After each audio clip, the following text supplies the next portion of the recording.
하나님께서 오늘 우리에게 주시는 말씀은 예레미야 21장 1절에서 14절 말씀입니다.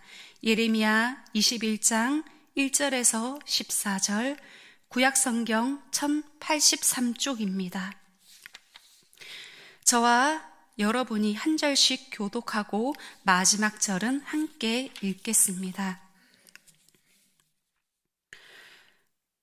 여호와께로부터 예레미야에게 말씀이 임하니라. 시드기야 왕이 말기야의 아들 바술과 제사장 마아세야의 아들 스바냐를 예레미야에게 보내니라.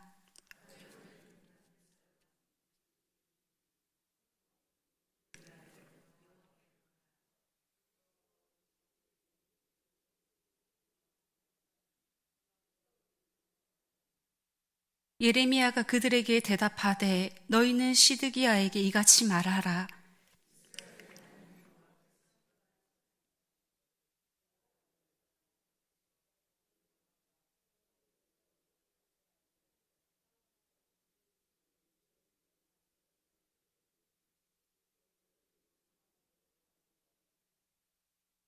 내가 든 손과 강한 팔, 곧 진노와 분노와 대노로 친히 너희를 칠 것이며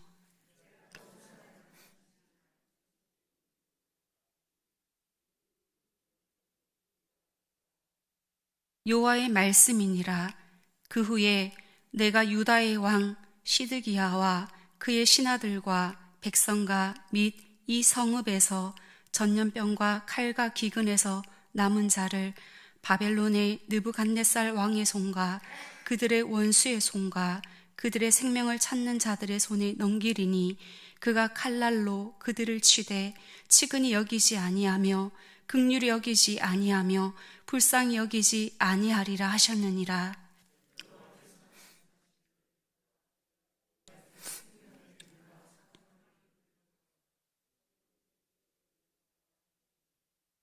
이 성읍에 사는 자는 칼과 기근과 전염병에 죽으려니와 너희를 애워싼 갈대아인에게 나가서 항복하는 자는 살 것이나 그의 목숨은 전리품같이 되리라.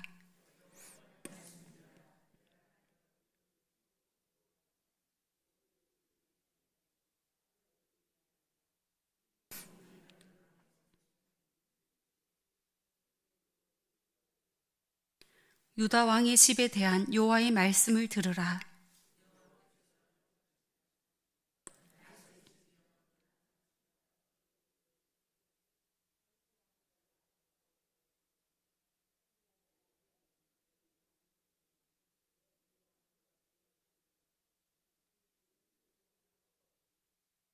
여호와의 말씀이니라.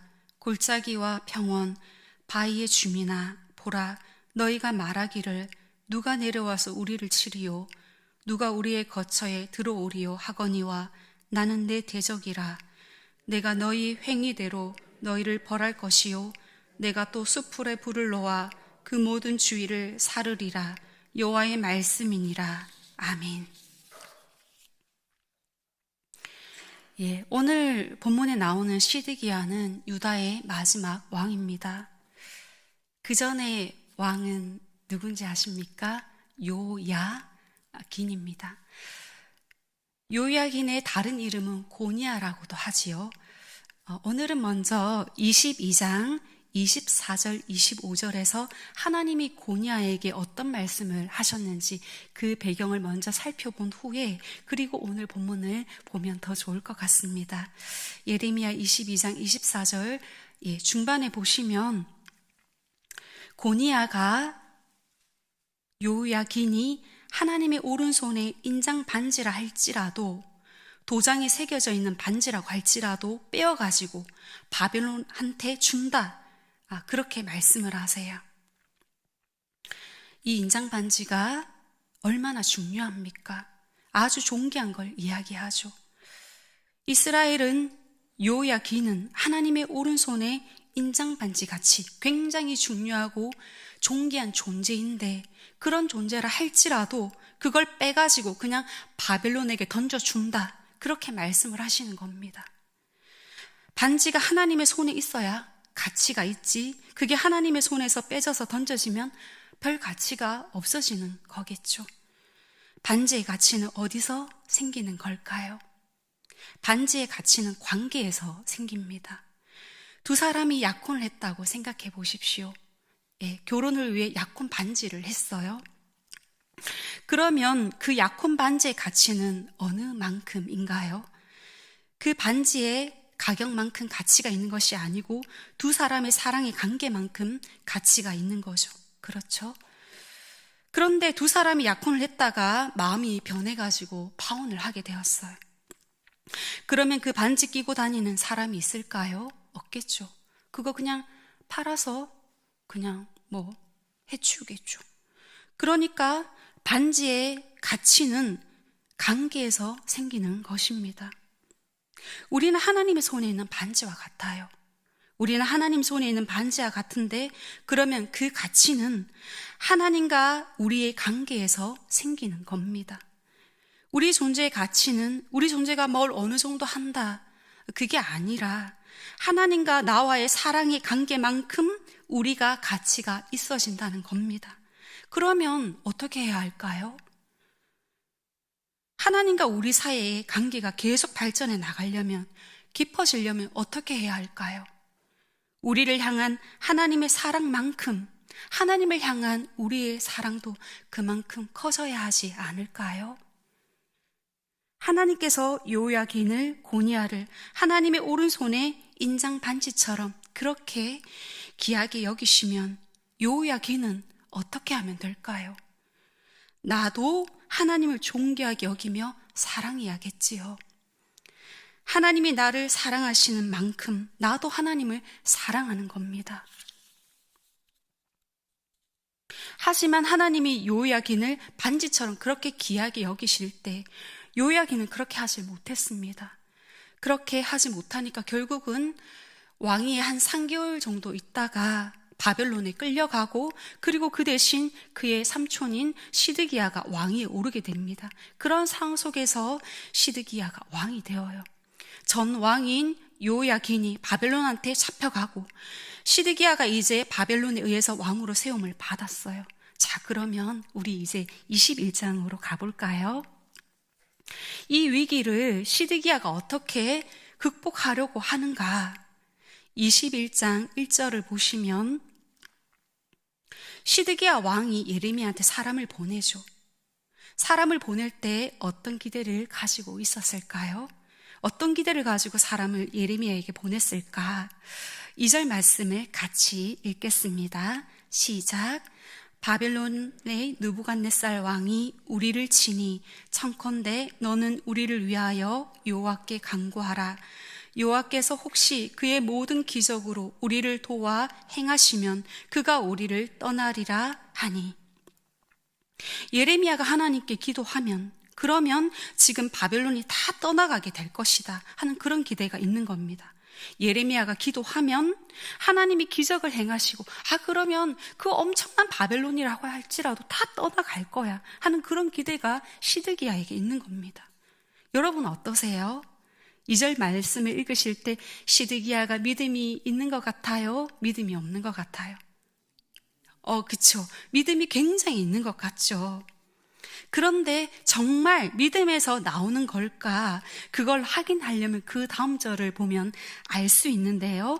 8절과 9절을 보시면 8절과 9절에서 하나님께서 시드기야에게 하시는 말씀은 생명의 길과 사망의 길이 있다는 겁니다. 여기서 말하는 생명의 길은 바벨론에게 항복하는 거죠. 그리고 사망의 길은 뭡니까? 바벨론하고 대항해서 싸우는 걸 말합니다. 그러면 이 말씀하고 지금 시드기야가 기대하는 거하고 일치하나요? 반대입니다. 시드기야가 생각하고 기대하는 거하고 지금 하나님께서 예레미야를 통해서 하시는 말씀하고는 완전히 정반대입니다. 그래서 시드기야는 그 말씀을 받아들이지를 않아요. 내 생각에는 저 바벨론하고 싸워야 되겠거든요. 하나님 말씀이 사는 길이 이거고 죽는 길이 이거라고 말씀하시는데 내 생각하고 달라요. 그래서 시드기야가 선택하는 것은 자기 생각대로 밀어붙이는 것을 선택합니다. 하나님 말씀하고 내가 기대하고 생각하는 거하고 일치하면 아멘, 은혜를 받아요. 그런데 그렇지 않으면 그냥 지나가고, 그게 믿음일까요? 그건 믿음이 아닙니다. 그걸 볼 때 2절에서 시드기야가 하나님이 기적을 베풀어 주시면 저 바벨론도 다 물러간다 라고 하는 것은 믿음에서 나온 생각이 아니라 자기 기대에 대한 확신이죠. 자기 기대에 대한 확신. 그래서 내 기대, 내 생각을 하나님께서 도와주셔서 요렇게 되면 되겠다라고 하는 거니까 그건 하나님 믿는 게 아니고 하나님을 이용하는 겁니다. 그렇게 표현하는 것이 더 정확할 겁니다. 하나님 이걸 다 아셨어요. 하나님 뭘 우리가 얘기할 때 그 내용에 속으시겠습니까?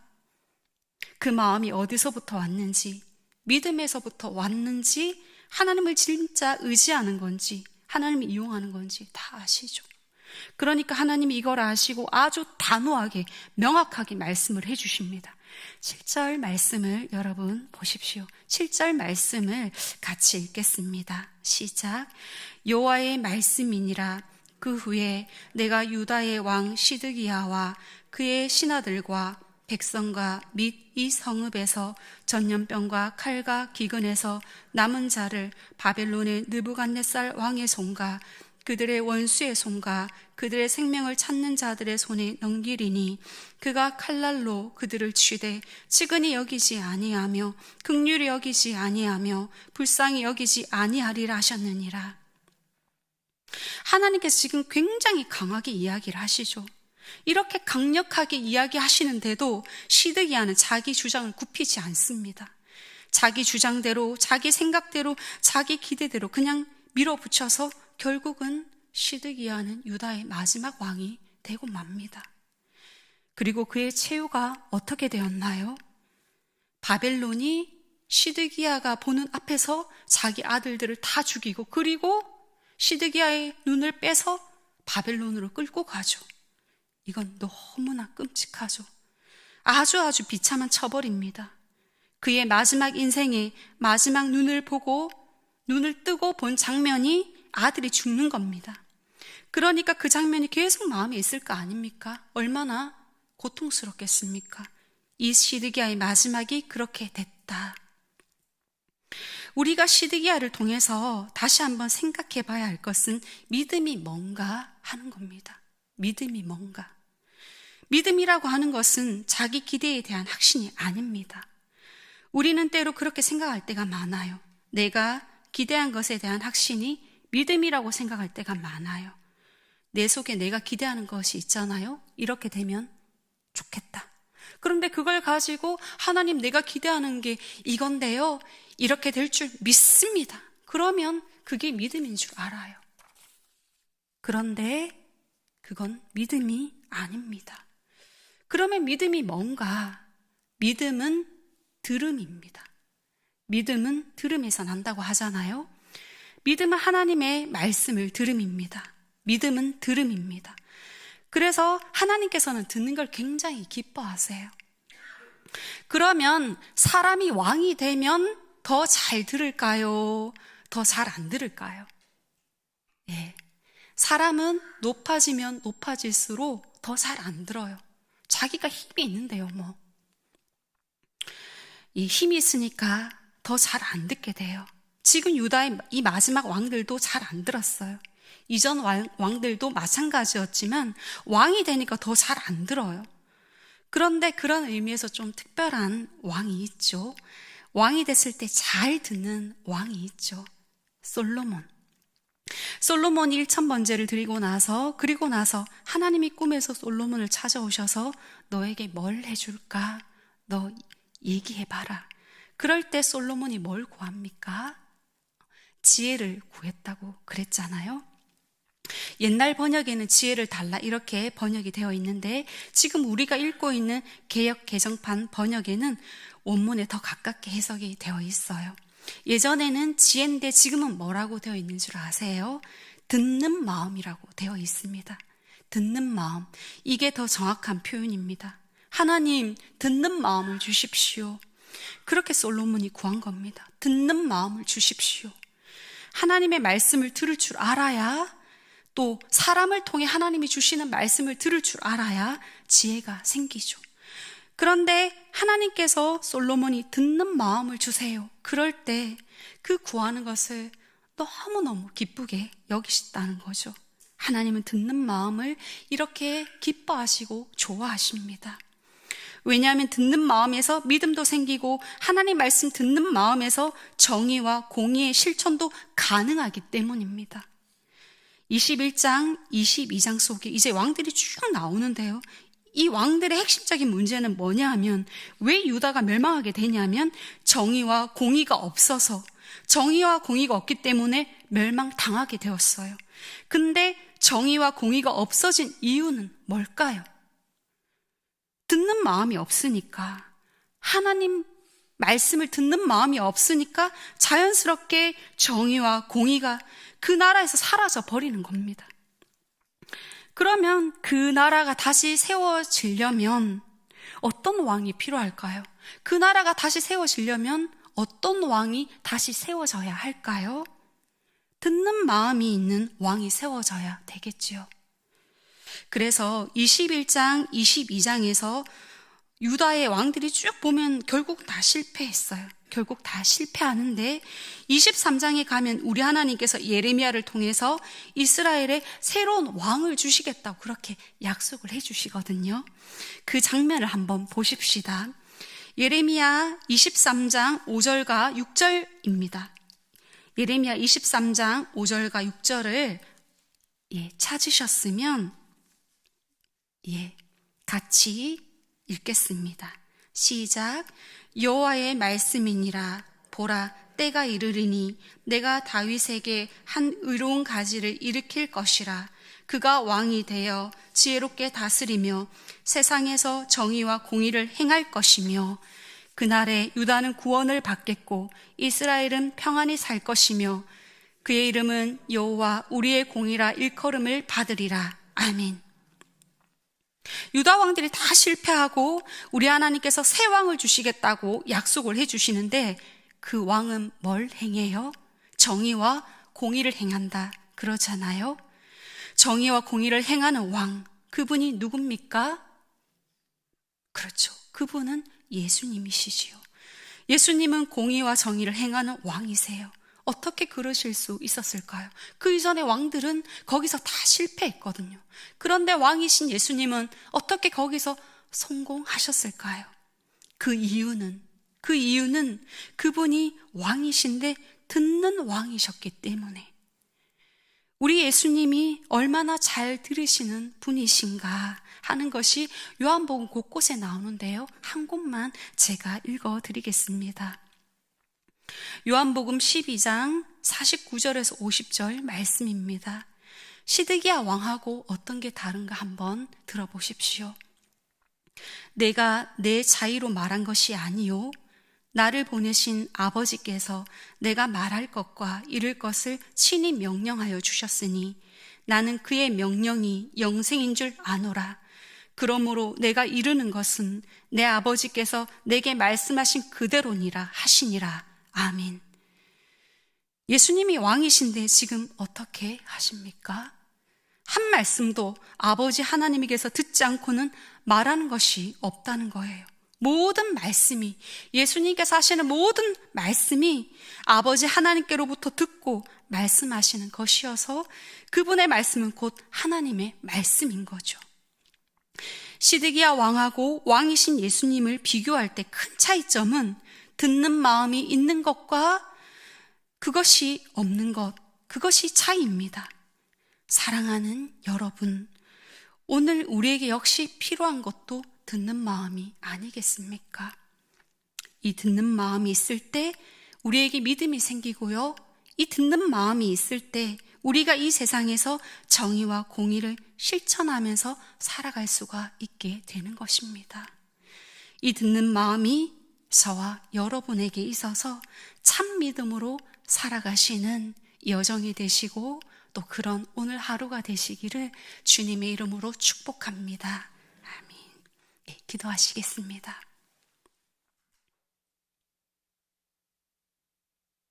하나님, 우리를 하나님의 오른손에 인장반지처럼 그렇게 귀하게 여겨주시니 감사합니다. 하나님, 저희도 하나님이 우리를 사랑하시는 것만큼 하나님을 사랑하기 원합니다. 저희에게 듣는 마음을 주시옵소서. 그리하여 예수님처럼 들으며 하나님과 같은 곳을 바라보게 하여 주옵소서.